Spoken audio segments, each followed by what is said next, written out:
Bueno, pues nuevamente, buenos días. El motivo de esta reunión es referente a terminar el tema que teníamos pendiente y hablábamos precisamente de qué vamos a hacer con la información. El día de ayer ya comentamos que hay dos tipos de estadística, ¿verdad? Y cómo una parte de ella nos ayuda a tomar buenas decisiones. Una buena decisión en función de los datos que yo tengo. Lo que voy a hacer el día de hoy y sobre lo que les quiero hablar de una manera muy corta, pero también práctica, haciendo algunos dibujitos, haciendo algunas ideas, es una vez que tengo la información, una vez que la analicé, como ya lo hicimos en las entrevistas y en las encuestas, ¿qué gráfica me puede ayudar a representar de una manera más adecuada o de qué manera me puedo ayudar para poder hacer que los datos se representen de una manera clara, ¿verdad? Ya les he dicho el chiste del día de ayer, que hay dos tipos de mentirosos. El mentiroso que dice mentiras y el mentiroso que hace estadística. Pero ya quedamos de acuerdo que no vamos a hacer mentiras. Lo que tenemos que hacer es ser objetivos, no ser tendenciosos. Y para poder cerrar lo que estamos haciendo acá, vamos a hablar de los diferentes tipos de gráficos. ¿Qué tipos de gráficos existen? Algunos los conocen, seguramente sí. Algunos los han hecho, sí, porque en segundo yo me acuerdo que su maestro de matemáticas ya hablaba de diferentes tipos de gráfico, pero hay gráficos que son mejores que otros para una cosa o para otra cosa, dependiendo qué tipo de información vamos a estar presentando. Podría yo entrar con qué tipos de gráficos conocen, pero antes hay gráficos que evalúan mis dos tipos de variables, tanto la cualitativa como la cuantitativa, ¿verdad? Y también va a depender, otra variable para poder determinar qué gráfico usar, es la cantidad de información que yo tengo, ¿verdad? No es lo mismo que tenga yo 4,000 datos que tenga yo 20 datos, ¿verdad? Las podría clasificar en tres tipos. Las gráficas de tipo cartesiano es el esquema básico de gráfico, ¿verdad? Es llamado cartesiano en honor a nuestro cuate, a nuestro amigo René Descartes. Estos gráficos relacionan variables independientes en el eje de las Y, en el eje de las X, con variables dependientes en el eje de las Y. Es el que nos enseñan a hacer desde que vamos al preescolar. Desde que vamos al preescolar y al niño le dicen, a ver, pequeño, quiero que me digas cuántas mariposas hay en este cuadro. Y el niño coloca mariposas en el cuadro y no sabe que la gráfica que está representando cuántas mariposas, cuántos pajaritos, lo que está haciendo es un pictograma, ¿verdad? Que es un tipo de gráfico cartesiano muy elaborado, muy elaborado. Sin embargo, cuando eres niño lo haces, pero no lo sabías. También hay gráficos en figuras geométricas, ¿verdad? Son llevados o interpretados a través de una figura geométrica. Y el que todo mundo conoce es el gráfico de torta o el gráfico circular, ¿verdad? Ponemos un pastel y de un todo alcanzamos a observar la participación de cada uno de ellos. Como el gráfico que les presento cada semana, en el cual hablamos de la participación de los terceros, ¿verdad? ¿Qué terceros sí están cumpliendo? ¿Qué terceros no están cumpliendo? Me ayuda a modificarlo. Hay gráficos de burbujas, hay gráficos de araña, ¿verdad? Gráficos de araña. Ahorita les platico y ahorita les dibujo para que se den cuenta cómo es cómo es un gráfico de este tipo. Y también hay cartogramas. Son específicos para representar información que tiene que ver con la distribución de datos en un país, con la distribución de datos en un estado. Me ayuda a entender de una manera cruzada la información de valores que quiero representar y lugares, ¿verdad? Estos son poco comunes, pero ahí están. En un momento más les mando esta información nuevamente a nuestro grupo de WhatsApp y les voy a pedir de favor que lo copiemos. Acuérdense que seguimos trabajando con la parte de nuestra entrevista y ver qué tipo de gráfico vamos a usar, ¿verdad? Ahora sí, voy a hacer como dicen las personas que a ustedes les gusta ver en el YouTube. Ahora sí, taca, taca, taca, taca. El top 10 de las mejores gráficas que existen para la estadística. Número 1, los gráficos de línea. Un gráfico de línea me ayuda a entender cómo una variable se va modificando con respecto al tiempo. Cómo una variable se está modificando con respecto al tiempo. Cómo, por ejemplo, los ingresos se están modificando con respecto al tiempo. Cómo, por ejemplo, cómo se está modificando la participación de los alumnos con respecto al tiempo, ¿verdad? Si yo hablara de una gráfica de barra y de este lado coloco número de alumnos, aquí pongo número de alumnos y aquí pongo los meses, ¿no? A lo mejor desde que empezó la pandemia y cómo esta información me va dando idea de cómo se están moviendo. Primero eran muchos alumnos, luego bajó un poco, luego se recuperó, se volvió a bajar. Ah, ¿qué crees? Y luego, ahorita está subiendo otra vez porque ya vamos a entregar evaluaciones. Y luego se llama de línea porque, ¿qué creen? Uno con una línea, estos valores. ¿Sí se acuerdan? ¿Sí la han visto? ¿Sí la conocen? Seguramente sí, porque es un tipo de gráfico. Es un dibujo muy escueto, ¿verdad? Pero me va a ayudar. Siempre a una gráfica hay que poner el título de la gráfica y seguramente lo han realizado, ¿verdad? Entonces, esta gráfica es muy importante para poder representar o para poder saber cómo se mantiene una gráfica con respecto al tiempo. Número 2. Esta es otra de las clásicas. Se llama gráfica de barras. Sí, bueno. No, regreso la llamada en un ratito, permíteme.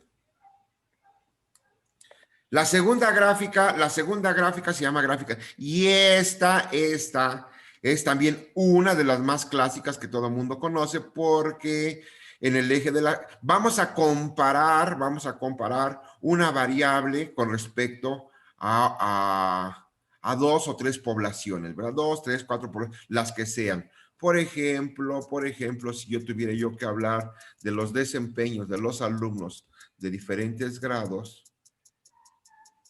si yo tuviera que hablar de los desempeños de los alumnos de diferentes grados, pues ¿qué es lo que hago? También puedo hacer una gráfica de barras. Eso no es nada, ¿no? Y la van a recordar, ahorita que la dibuje, van a decir, ah, sí, cierto, maestro, sí la he visto. Casi siempre se hace así una gráfica de barras, ¿verdad? Comparo el tercero A. Aquí la imaginación y los colores me permiten hacer cosas bonitas, ¿verdad? El tercero B y el tercero C. Nótese que hay una discrepancia, una distancia entre una gráfica y otra, y esa gráfica sí la he visto, sí la conozco, mucha gente la ocupa para poder representar su información y es una clásica. Entonces, en el eje de las Y's colocamos la unidad que corresponde, en el eje de las X las poblaciones que estamos manejando, ¿verdad? Muy bien. Número 3. La siguiente gráfica es el clásico. En algunos países, que no es México, ¿verdad? Le llaman gráfica de torta. Nosotros, como somos mexicanos, le llamamos gráfica de pastel. ¿Qué es un pastel, verdad? Le llamamos pastel porque parece pastel. Vamos a ver. Y algunas veces a algunos niños les cuesta trabajo realizarla porque, ¿qué creen? Porque no sabemos luego dividir en grados, ponemos un pastelito y después repartimos ese pastelito de acuerdo a las proporciones de alumnos que participan en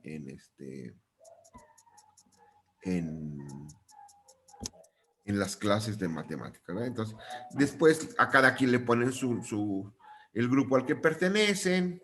La otra ventaja que tenemos ahora es que con la computación o con la computadora, pues es bien fácil hacerla, nomás metemos los datos y es bien fácil que la gráfica.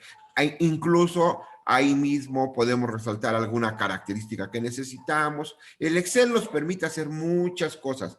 Se dieron cuenta que en la semana que estuvimos trabajando lo de los temas probabilísticos, qué fácil era manejar los temas probabilísticos en Excel. Ya nuevamente aprovecho este comercial aprovecho este comercial ¿para qué? Para invitarlos a mi curso de ofimática, ¿verdad? Los que vayan en ofimática conmigo, pues seguramente estaremos haciendo gráficas, estaremos haciendo tablas, en fin. Número cuatro, la gráfica de dispersión, ¿verdad? La gráfica de dispersión me ayuda, ya tiene una cosa, una ventaja lo que es una gráfica de dispersión. Por ejemplo, si yo relacionara, ahorita veo que dice la niña, chicos, si yo relacionara lo que es la altura con el peso. Ahí está. Y me pongo a preguntarles a los niños de toda la secundaria Juan Coamachi, les digo, a ver, niños, la altura le voy a poner H. Y aquí le voy a poner peso. No, aquí le voy a poner altura y peso, ahí está. Hay dos variables, una es altura y peso. ¿Cuánto mides? 1,60. ¿Cuánto pesa? 72. ¿Cuánto mides? Y esto me va ofreciendo diferentes puntitos. Cada uno de los niños que les pregunto de la secundaria, ahora que no estamos viviendo allá, pues no lo puedo hacer. Pero empiezo a preguntar desde los niños más pequeñitos y empiezo a obtener ciertos valores. Esta gráfica es de dispersión. Me doy cuenta que entre más altos, entre más altos pesan más, ¿verdad? Entre más chiquitos pesan menos y más o menos. Y con esta gráfica no lo hemos hecho, ni tampoco es un tema que lo hemos estudiado. Con esta gráfica yo puedo trazar una línea que me ayude a hacer lo que el día de ayer platicábamos, que era la estadística inferencial, ¿verdad? Con esta gráfica, a pesar de que no tengo todos los valores, lo que sí tengo es una idea de cómo se relacionan estas dos variables, que es la altura y el peso.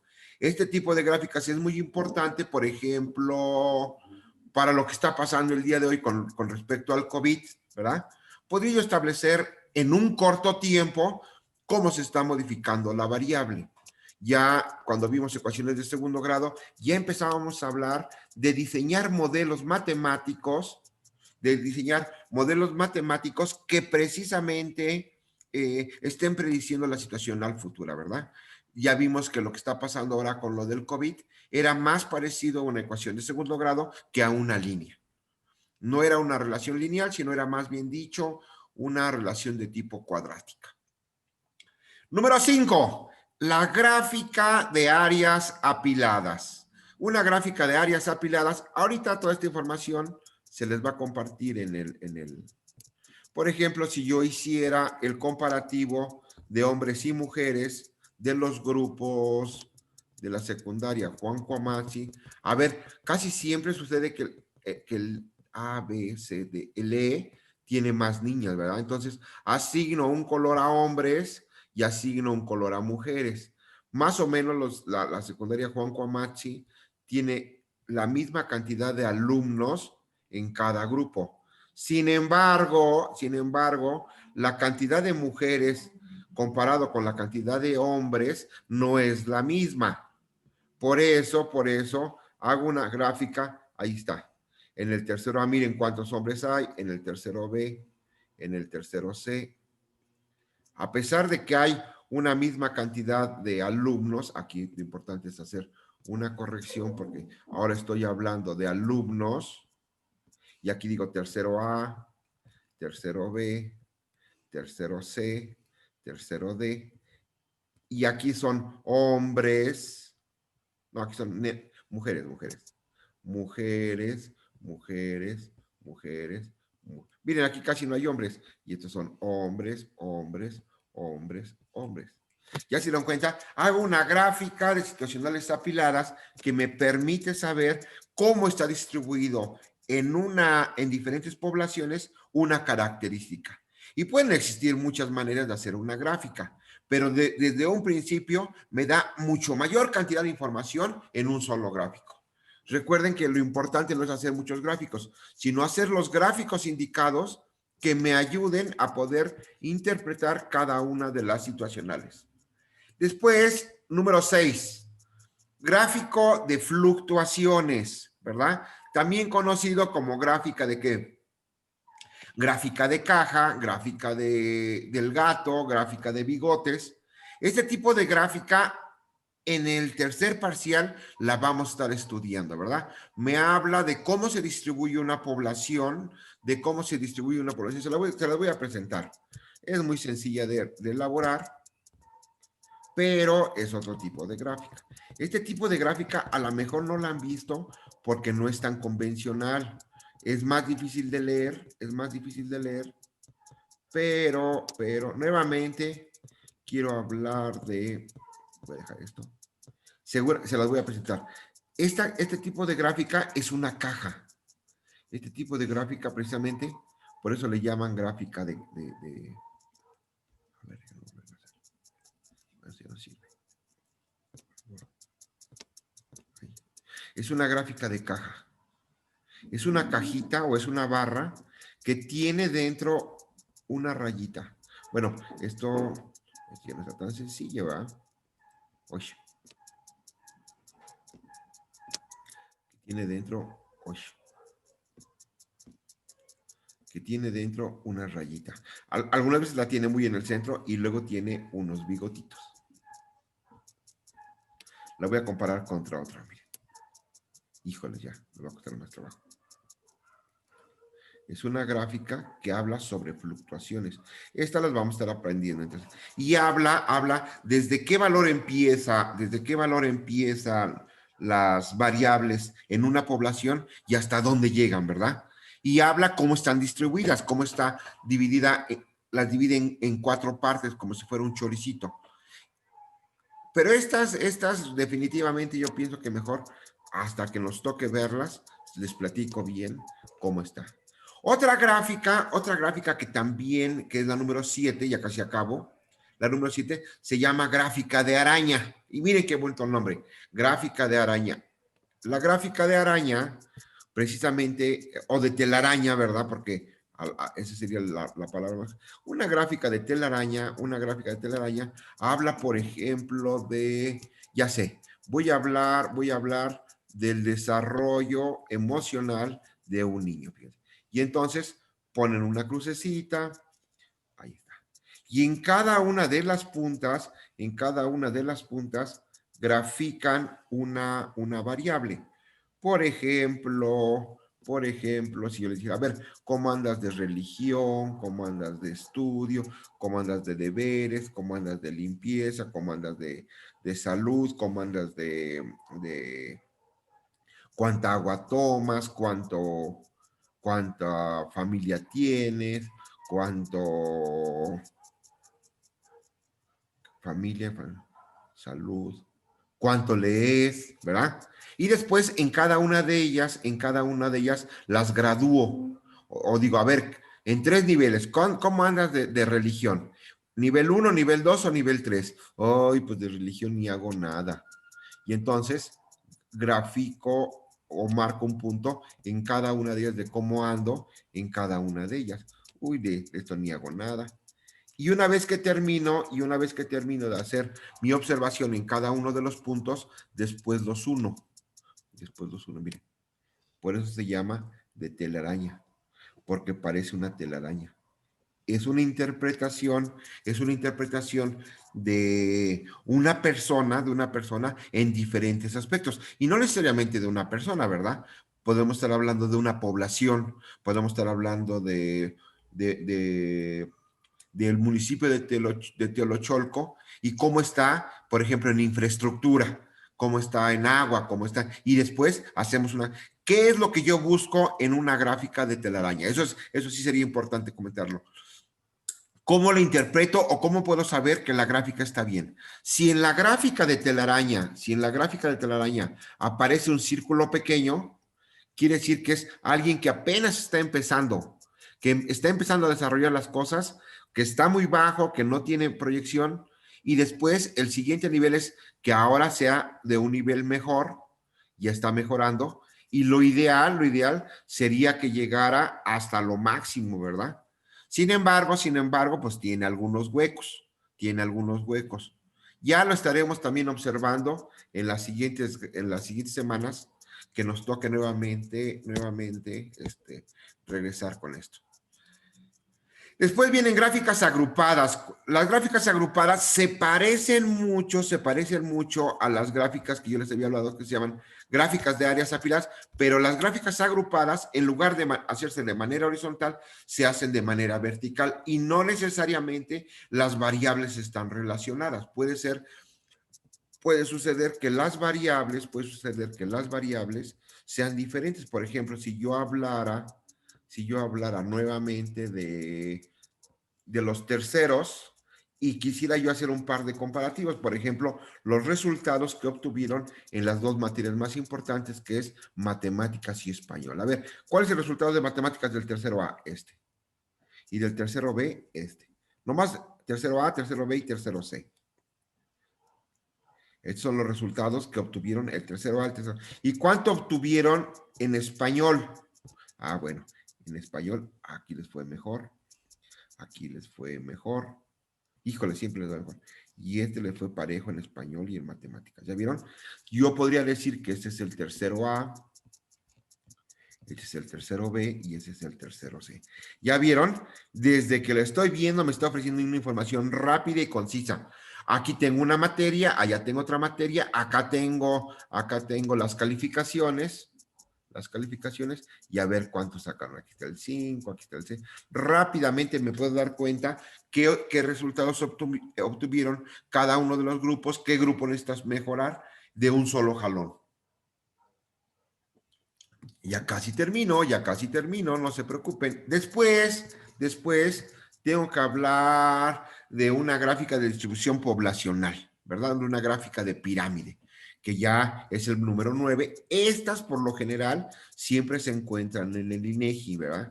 Allá sí hacen una gráfica de distribución poblacional, porque precisamente habla de, por ejemplo, voy a hacer una muy rápida. Ahora con la facilidad de la computación, pues es muy rápido. Por ejemplo, ¿cómo se distribuyen hombres y mujeres con respecto a la edad? Hombres contra mujeres, con respecto a 3 edades. Con respecto a los terceros, lo voy a hacer con respecto a los terceros, ya sé. ¿Cómo está? Primeros, segundos y terceros. ¿Cómo hay cantidad de hombres contra mujeres? De este lado voy a poner a las mujeres, de este lado voy a poner a las mujeres y de este lado voy a colocar a los hombres. Y voy a manejar 3 grupos, primeros, segundos y terceros. De la secundaria, Juan Comachi. Y ahora sí, hago mi encuesta, mi entrevista, mi análisis. Ya les he platicado que puede haber de diferentes tipos y puedo hacer la estadística de cuántas mujeres hay en primero, cuántas mujeres hay en segundo y cuántas mujeres hay en tercero. Y después también puedo hacer el análisis para poder saber cuántos hombres hay en primero. Y miren, ahí alcanzo a distinguir la cantidad de hombres y de mujeres. Miren. Vamos a suponer que así estuviera. Hay que graduarla y hay que hacer más trabajo. Sin embargo, este tipo de gráficas son muy fáciles de realizar en Excel y también son muy comunes para poder hacer interpretaciones de poblaciones muy grandes, ¿verdad? Cuando la población es muy grande y quiero saber alguna característica de ellos,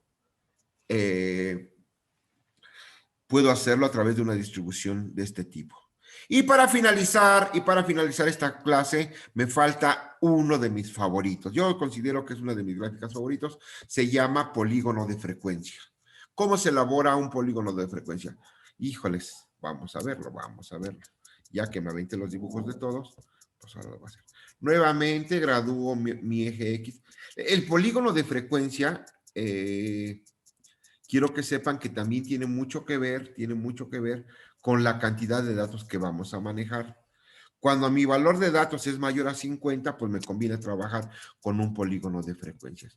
Nuevamente, en el eje de las X establezco mis categorías, ¿verdad? ¿Qué categorías voy a analizar?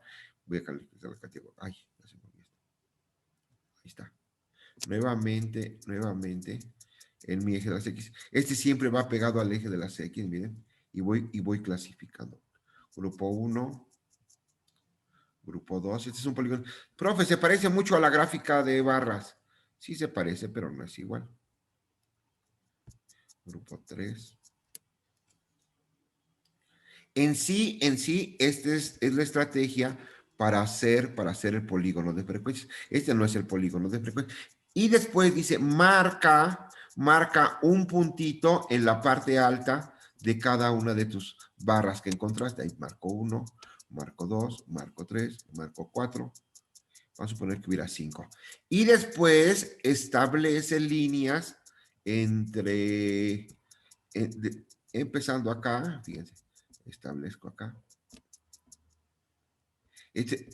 Lo que estoy obteniendo sí es mi polígono de frecuencias. Este sí es mi polígono. ¿Ya se dieron cuenta? Hace mención de una área. Ahí está.